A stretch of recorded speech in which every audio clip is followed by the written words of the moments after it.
지난 시간 우리는 이 요한계시록 10장에서 무엇을 먹는 것을 보았습니다. 작은 책을 받았고 그 작은 책을 먹게 했습니다. 입에는 꿀처럼 달았지만 배에서는 너무나도 씁니다. 소화하기가 너무나도 힘듭니다. 하나님의 말씀, 겉으로는 이해할 수 있고 겉으로는 무언가 다 아는 듯합니다. 그러나 실제 그 말씀대로 살아가는 그 삶은 너무나도 어렵습니다. 쉽지 않습니다.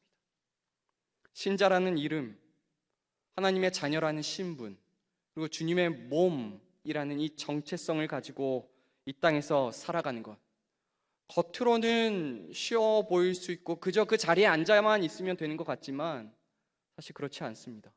그 삶을 살아내는 것은 너무나도 쉽지 않습니다.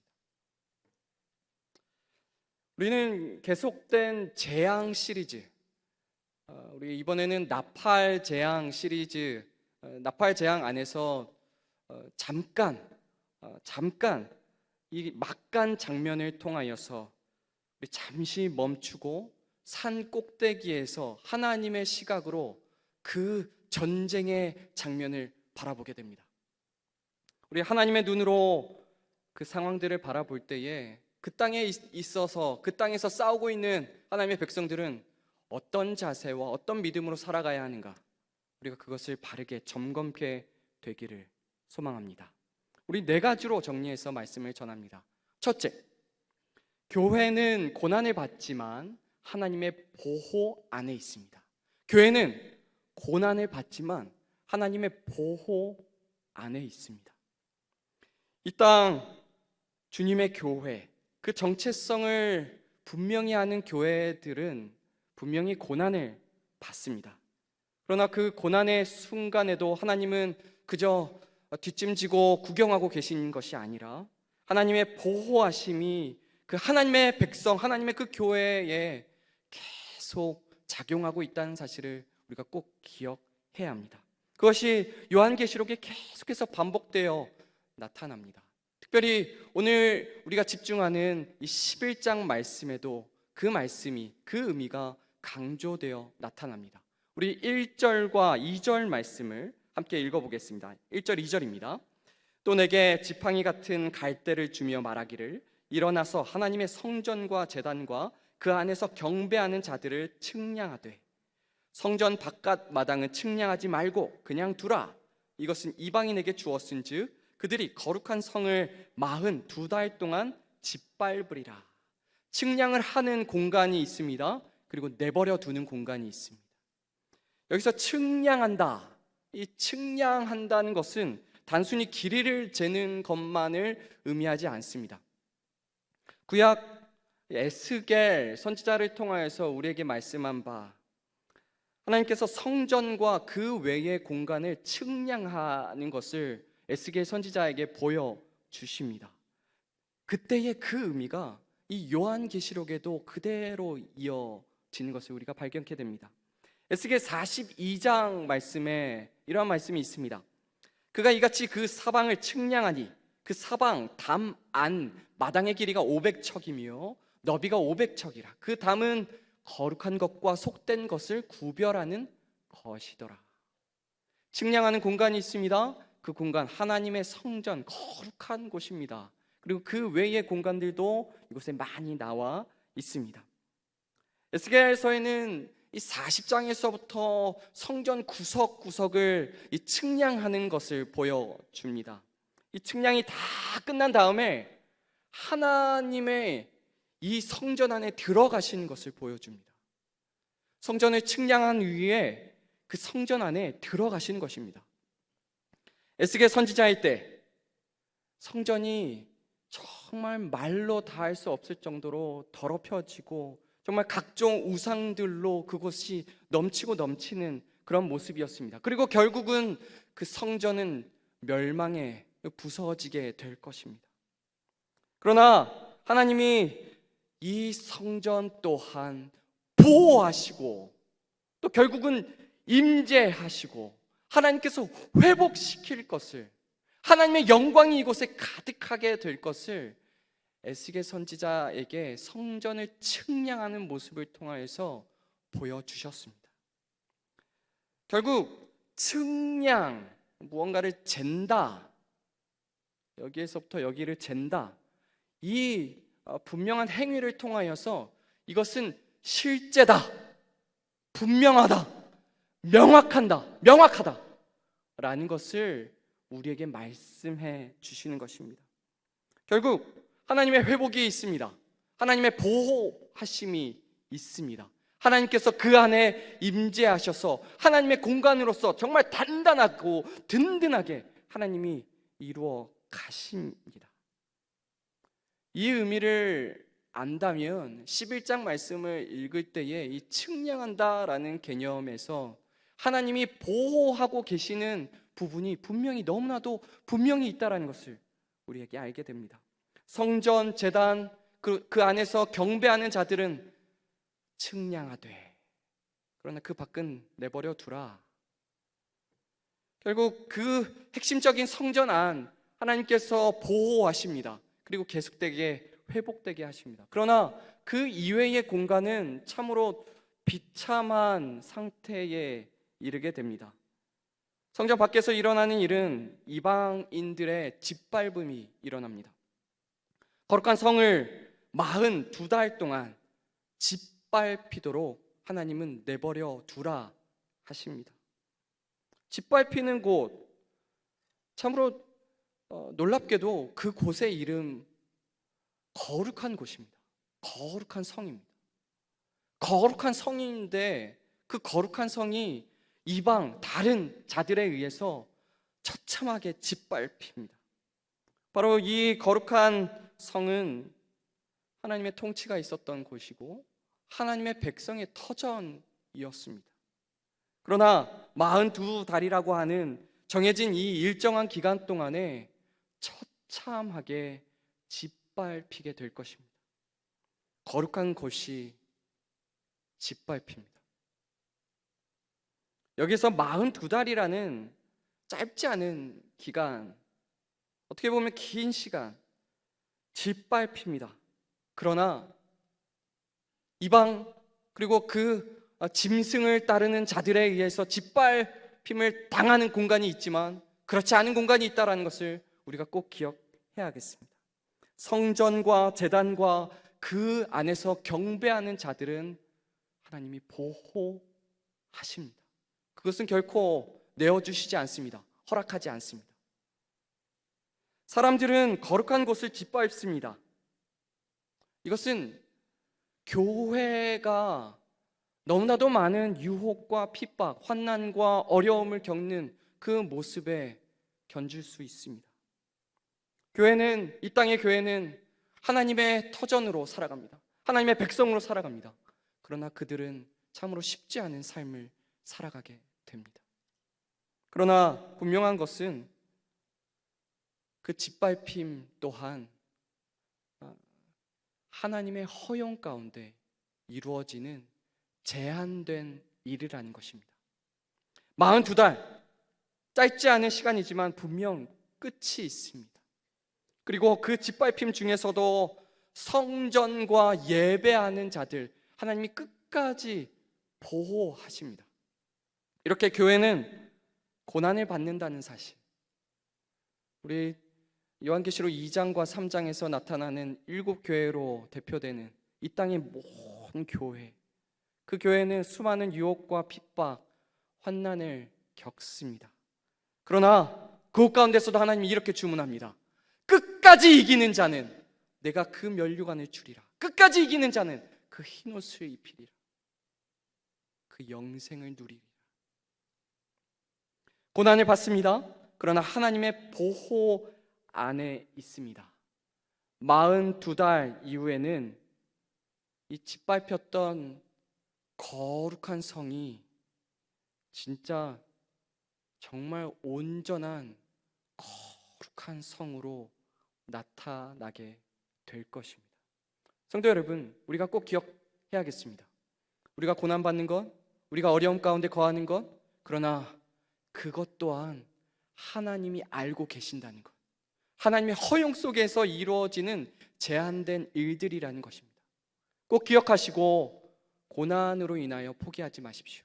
끝까지 나아가는 저와 여러분, 우리 모두 되기를 소망합니다. 아멘. 두 번째로, 교회는 성령과 함께 증인의 삶을 삽니다. 교회는 성령과 함께 증인의 삶을 삽니다. 42달이란 시간 동안 하나님의 백성 교회는 어떠한 삶을 살아가게 될까요? 바로 두 증인의 삶입니다. 3절에 이렇게 말씀합니다. 내가 나의 두 증인에게 권세를 주리니 그들이 굵은 베옷을 입고 1260일을 예언하리라. 두 증인의 사역은 예언하는 일입니다. 갑자기 두 증인이 등장합니다. 왜 두 증인이라 말할까요? 먼저 우리 두 증인이라 말함에 있어서 우리 구약에서부터의 그 의미를 먼저 잠깐 보면 좋겠습니다. 두 증인, 한 증인이 아니라 두 증인입니다. 그것은 바로 이것은 확실한 것이다. 이것은 진실이다. 이것은 확증하여 말할 수 있는 것이다 라는 의미가 이곳에 담겨 있습니다. 우리 신명기 19장에 이렇게 말씀하고 있죠.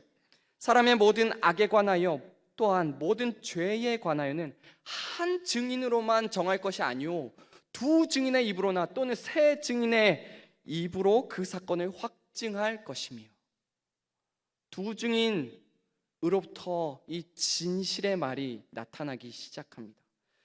결국 두 증인이 해야 할 일, 명확한 진실된 그 말씀을 예언하는 것입니다. 그리고 그들이 하는 일이 진짜다라는 것을 이 두 증인의 이 모습을 통해서 우리에게 알려줍니다. 두 증인이 해야 할 일이 있습니다. 그것은 바로 굵은 베옷을 입고 1260일 동안 예언을 하는 일입니다. 굵은 베옷, 몸을 정말 부드럽지 않고 까끌까끌 정말 움직이기 힘들게 만드는 옷입니다. 괴롭게 하는 옷입니다. 구약에서부터 슬퍼 통곡할 일이 있을 때에 이 옷을 입었고, 또한 선지자들은 백성들로 하여금 회개를 촉구할 때에 이 옷을 입고 있었습니다. 1260일 동안 이 두 증인은 예언, 즉 하나님의 회개의 말씀을 전합니다. 여기서 1260일, 바로 앞에 2절 말씀에서 42달이라는 것과 연결이 됩니다.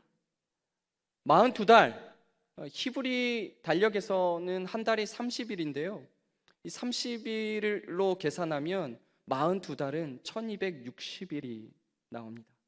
결국 2절에서 나타나는 이 거룩한 성이 짓밟히는 때, 그리고 3절에서부터 나타나는 1260일, 이것은 동일한 기간인데 짓밟힘과 이 두 증인의 예언 사역이 동시적으로 나타나고 있는 것입니다. 짐승, 그리고 그 짐승의 그 세력은 하나님의 백성, 그 거룩한 성을 짓밟으며 핍박하고 유혹할 것입니다. 넘어지게 할 것입니다. 그러나 교회는 그 시간 동안에 가만히 있는 것이 아닙니다. 그 정체성을 드러냅니다. 바로 증언하는 일입니다. 그 주님이신 예수 그리스도를 그 입으로 증언하며 살아가는 일, 하나님의 말씀을 그들에게 전하며 회개를 촉구하는 그 삶을 살아가는 것, 바로 그 증인들의 삶입니다. 말씀은 또 두 증인에 대해서 이렇게 말씀합니다. 4절 말씀에 이렇게 말씀하죠. 그들은 이 땅의 주 앞에 서 있는 두 감람나무와 두 촛대니. 감람나무와 촛대, 감람나무는 이 올리브 기름이 나오는 올리브 나무입니다. 올리브 나무는 기름을 제공해주는 나무지요. 촛대는 등잔대입니다. 등잔대에 이 기름을 넣어서 불이 계속해서 탈 수 있게 하지요. 감람나무와 촛대는 너무나도 면밀한 분명한 관계가 있습니다. 감람나무에서 나오는 기름이 이 등잔대, 촛대의 불을 계속해서 밝혀줍니다. 감람나무와 촛대는 특히 선지자 스가랴를 통하여서 이 제사장과 통치자, 왕을 의미한다는 것을 우리에게 이미 알려주었습니다. 우리 스가랴 4장 14절 말씀, 이르되 이는 기름 부음 받은 자 둘이니 온 세상의 주 앞에 서 있는 자니라 하더라. 여기 기름 부음 받은 자, 메시아를 의미합니다. 이 메시아적 사역을 하는 두 존재를 의미하는데, 바로 첫 번째는 대제사장적 사역, 두 번째는 통치자, 즉 왕적 사역을 하는 자를 의미합니다. 표면적으로는 이 스가랴 당시 대제사장 여호수아와 그리고 총독으로 있었던 스룹바벨을 가리키는 것입니다. 그런데 이 스가랴 선지자를 통하여서 이 환상을 말씀하신 것은 바로 지금 무너지고 흔들리고 이제서야 갓 시작한 이 회복된 성전의 이 모습, 그러나 이것이 분명하고 명확하게 회복될 것이라는 것을 알려주는 그 환상의 말씀이었습니다. 제사장적 사역이 계속 끊이지 않을 것이다. 왕적 사역이 계속 끊이지 않을 것이다. 사실 이 스가랴 선지자를 통하여서 말씀한 이 제사장적 사역과 왕적 사역은 한 분 메시아를 통하여서 온전히 이루어지는 것을 우리에게 알려줍니다. 바로 궁극적인 대제사장, 궁극적인 왕, 다스리시는 분, 바로 우리 주 예수 그리스도, 바로 이분이 이 백성이 기다릴 메시아다. 이 백성을 회복시키실 그 메시아다. 하나님께로 나아가게 할 그 메시아다라는 것을 이 스가랴 선지자의 환상을 통하여서 알려주신 것입니다. 예수님의 사역을 보면 이 두 증인의 모습이 명확하게 나타납니다. 제사장적 사역과 왕적 사역이 예수님의 사역에 너무나도 분명하게 나타나며, 또 감람나무의 사역과 이 등잔대의 사역이 너무나도 계속해서 분명하게 나타납니다. 예수님의 사역, 예수님이 가시는 곳, 예수님이 전하는 말씀, 예수님이 행하시는 일들마다 예수님은 홀로 행하시는 것이 아니라 성령께서 함께 하십니다. 마치 성령께서 이 감람나무, 올리브나무에서 계속 기름을 내뿜어 제공하시고, 예수께서 계속해서 그 기름으로 불을 계속해서 밝히시는 그 모습이 예수님의 이 땅에서의 사역에서 너무나도 명확하게 나타나고 있습니다. 성령께서 제공하십니다. 힘이 되십니다. 이끄시고 능력이 되십니다. 그런데 예수님께서 승천하신 이후, 예수님은 천상보좌에서 이 땅을 다스리시죠. 온 세상을 다스리시죠. 그러나 그때에도 여전히 성령은 스스로도 예수님을 계속해서 증언하시는 한 증인의 역할을 하시고, 또한 또 다른 증인의 역할을 하는 자를 세워서 그 자들에게 계속된 힘과 능을 더하십니다. 바로 교회입니다. 사도행전 1장 8절 말씀에 우리 예수님은 교회야 어서 빨리 나가서 증인의 삶을 살아라 하지 않으셨습니다. 어떠한 때를 분명히 말씀하셨는데, 우리 한번 같이 읽도록 하겠습니다. 1장 8절입니다. 오직 성령이 너희에게 임하시면 너희가 권능을 받고 예루살렘과 온 유대와 사마리아와 땅끝까지 이르러 내 증인이 되리라 하시니라. 아멘. 이 교회가 증인이 될 수 있었던 것은 성령이 임하셨기 때문입니다. 성령의 권능, 성령이 인도하심, 성령의 부어주심이 있기에 이 교회가 예수 그리스도의 증인으로서의 삶을 살아가게 된 것입니다.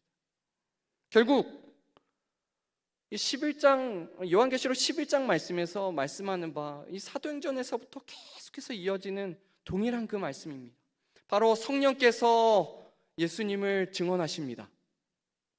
또한 성령께서 도우심으로 교회가 예수님을 증언합니다. 두 증인, 성령과 교회, 성령과 교회로 나타납니다. 성령 하나님께서는 하나님의 백성 그 교회에 능력과 힘을 주십니다. 가만히 두어서 홀로 어떻게 하는지 구경하시는 게 아니라 하나님은, 성령님은 계속해서 능과 힘을 더하여 주십니다. 특별히 그것이 5절과 6절 말씀에 구약의 선지자들의 모습을 통해서 보여주시는데요, 5절에 불이 나와 원수를 삼켜버리는 것이 나오고 6절 말씀에 보면 하늘을 닫아 비가 내리지 못하게 하는 놀라운 일을 보여주십니다. 그것은 구약에서 엘리야 선지자를 생각나게 합니다. 또한 6절 중반부부터 물을 피로 변하게 하고 여러 가지 재앙이 땅에 임하게 하는 것, 그것은 모세를 생각나게 합니다. 엘리야와 모세, 분명히 이 땅에서 하나님 말씀을 증언하는 자로 살았습니다. 그리고 하나님께서 주시는 능력으로 그 땅에서 하나님의 백성임을 분명하게 보이는 능력의 삶을 살았습니다. 교회는 그저 피해자로 살지 않습니다. 또 하나님께서 가만히 내버려 두시지 않습니다. 오히려 강력한 영향력을 미치며 살아가는 존재가 바로 이 교회입니다. 하나님은 힘과 능을 공급하시어 나아가게 하십니다. 교회가 정말 예수 그리스도의 증인으로서 살아갈 수 있도록 하나님이 이끌어 가십니다. 그리고 그 사명을 감당하게 붙들고 힘과 능을 더하여 주신다는 것, 우리가 꼭 기억해야겠습니다. 두 증인으로 살아가고 계신 성도 여러분, 하나님께 구하십시오. 또 이미 우리와 함께 하시는 그 성령과 함께 놀라운 증언의 삶을 살아내기를 소망합니다. 아멘. 우리 세 번째, 교회는 예수 그리스도의 고난에 동참합니다. 교회는 예수 그리스도의 고난에 동참합니다. 42달 1260일 두 증인의 삶을 살아가는 교회, 그 삶은 참으로 불안해 보이지만 그러나 불안하지 않습니다. 왜냐하면 처음 가는 길이 아니라 이미 그 앞선 길을 가신 분이 계시기에 그 길을 따라가면 되는 것이기 때문입니다. 우리는 어린 양, 우리 주 예수 그리스도께서 이미 가신 그 길을 따라가는 자들이라는 것을 우리가 꼭 기억해야 합니다. 마치 예수님처럼 우리 또한 핍박과 수치와 조롱을 정말 엄청나게 받을 수 있습니다. 아니, 더 나아가 죽음에 이를 수 있습니다. 분명하게 이렇게 말씀합니다. 7절입니다.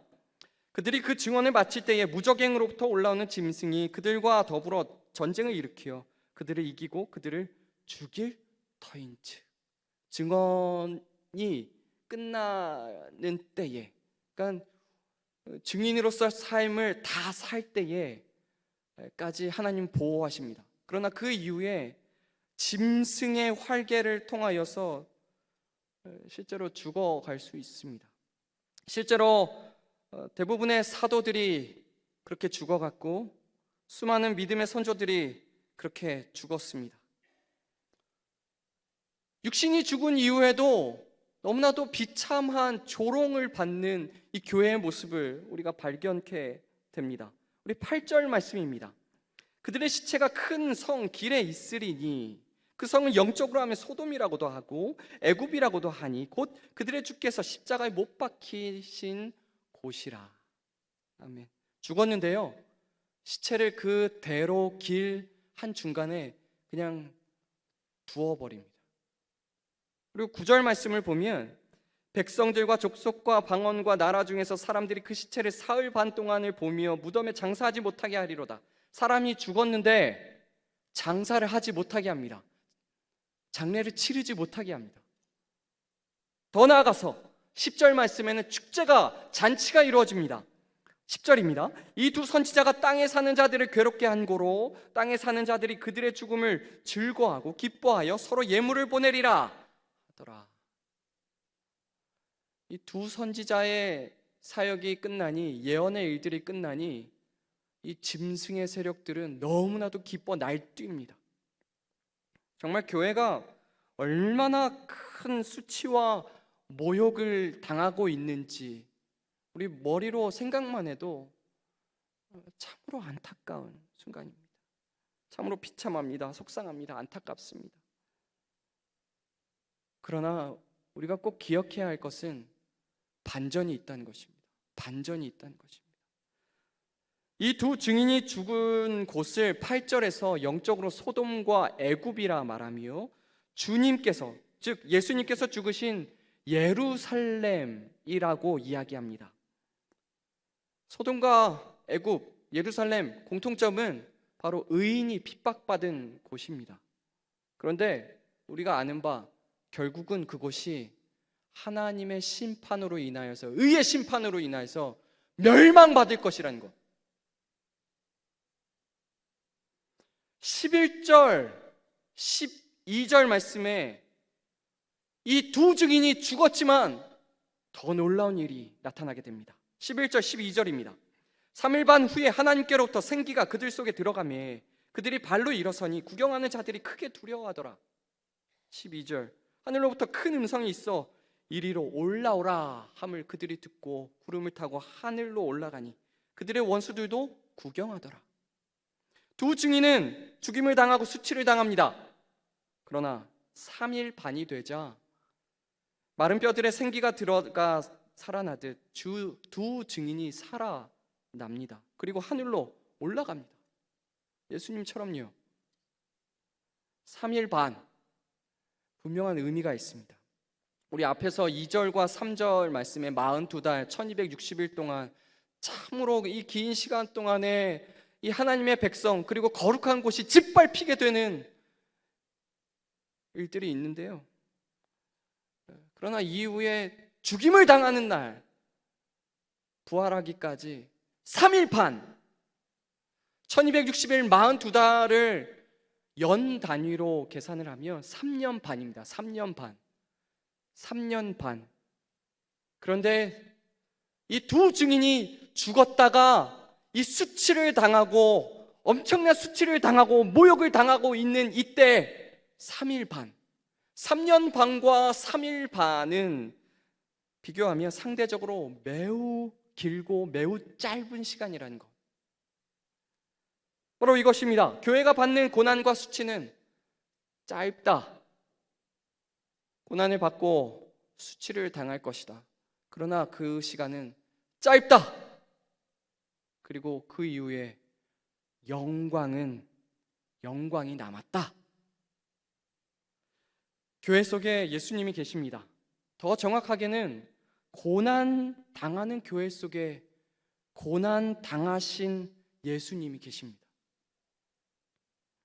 진정 사명을 다하는 교회에 예수님이 함께 하신다는 것입니다. 우리가 예수님의 증인으로서 받는 고난은 예수님의 고난에 참여, 동참하는 것이라는 것을 우리가 꼭 기억해야 할 것입니다. 성도 여러분, 증언하는 삶, 두 증인의 삶을 살다가 고난받고 계십니까? 예수님과 같이 사는 것입니다. 예수님의 고난에 참여하고 있는 것입니다. 더 영광스러운 삶은 없습니다. 이것이야말로 우리가 살아가야 하는 삶이라는 것을 꼭 기억하며 나아가는 저 여러분, 우리 모두 되기를 소망합니다. 아멘. 마지막 네 번째입니다. 넷째, 세상은 교회를 통하여 하나님을 보게 됩니다. 세상은 교회를 통하여 하나님을 보게 됩니다. 하나님의 백성 교회가 증인의 삶을 사는 것은 참으로 쉽지 않습니다. 먼저는 참 진리를 알고 그 진리를 목숨을 다해 전해야 합니다. 그러나 세상은 전혀 듣지 않는 듯합니다. 마치 벽에 외치는 듯한, 황량한 사막에서 아무도 듣지 않는 듯한 그저 외치는 메아리와 같은 느낌입니다. 그러나 그러한 상황 중에서도 사실 그들은 듣습니다. 그리고 봅니다. 그리고 어떤 이는 반응을 합니다. 우리 11절 하반부, 12절 하반부입니다. 그들이 발로 일어서니 구경하는 자들이 크게 두려워하더라. 다음이요. 하늘로 올라가니 그들의 원수들도 구경하더라. 이 동시에 나타나는 말이 구경한다라는 말이죠. 그저 구경하는 게 아니라 뭐 좋은 게 있나 보는 게 아니라 주목하여 보다라는 단어입니다. 두 증인이 살아나는 것, 이것을 주목하여 봅니다. 그리고 이 두 증인이 하늘로 올려지는 것을 이들이 주목하여 봅니다. 그리고 이들이 보는 것으로 그치지 않습니다. 분명히 영향이 있습니다. 우리 13절 말씀입니다. 13절입니다. 그때 큰 지진이 나서 성 10분의 1이 무너지고 지진에 죽은 사람이 7천이라. 그 남은 자들이 두려워하여 영광을 하늘의 하나님께 돌리더라. 하나님의 엄청난 심판에 의해서 짐승에게 속한 이 자들이 죽습니다. 멸망당합니다. 두 증인의 증언에 반응하지 않은 자들의 결과는 분명히 멸망입니다. 심판입니다. 그런데 우리는 여기에서 한 가지 놀라운 것을 발견할 수 있습니다. 그것은 바로 수많은 사람들이 회개하지 않고 변화하지 않고 반응을 보이지 않았는데 여기에서 조금씩 변화하는 모습을 볼 수 있다는 것입니다. 두 증인을 통하여서 하나님께 영광을 돌린 자들입니다. 우리 10장과 11장이 이 나팔 재앙의 이 끝부분에 막간 장면으로 나타납니다. 바로 6번째 이 나팔 재앙을 말씀했는데 바로 7번째가 나타나지 않습니다. 왜 바로 7번째가 나타나지 않는가? 6번째 때에 이러한 일들이 있었습니다. 우리 9장 20절과 21절 말씀을 보시면 이들이 회개하지 않습니다. 오히려 우상을 계속해서 붙잡습니다. 우리 21절 말씀 볼까요? 또 그 살인과 복술과 음행과 도둑질을 회개하지 아니하더라. 우리 아무리 재앙을 퍼부어도 회개하지 않습니다. 돌이키지 않습니다. 변화하지 않습니다.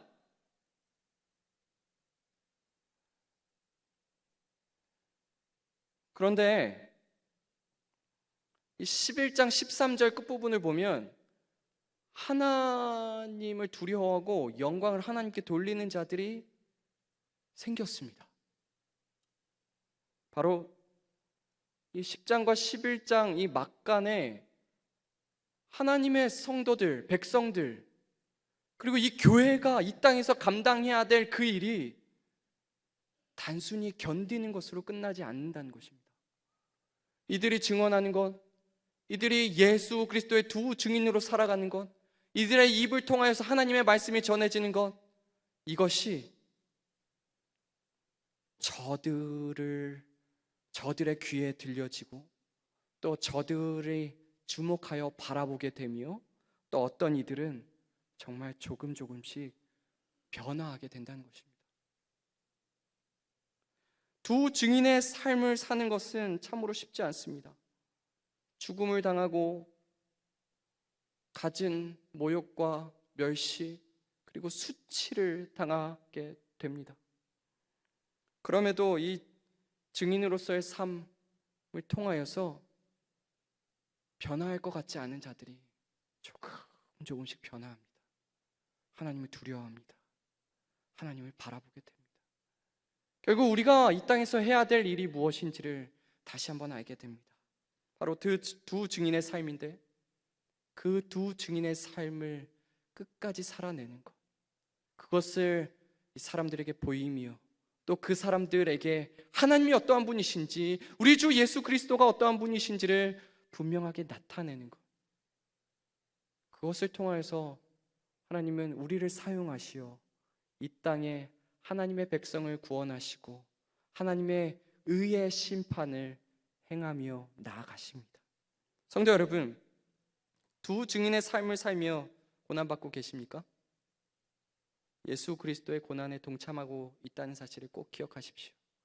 그리고 그 고난의 삶, 가치 없는 것이 아니라 그것을 통하여서 열매가 있다는 것을 꼭 기억하길 바랍니다. 그 열매 하나님께서 붙드시고 이끄시고 하나님께서 사용하십니다. 우리를 사용하여 달라고 이 시간 함께 기도하도록 하겠습니다. 이 시간 기도합니다.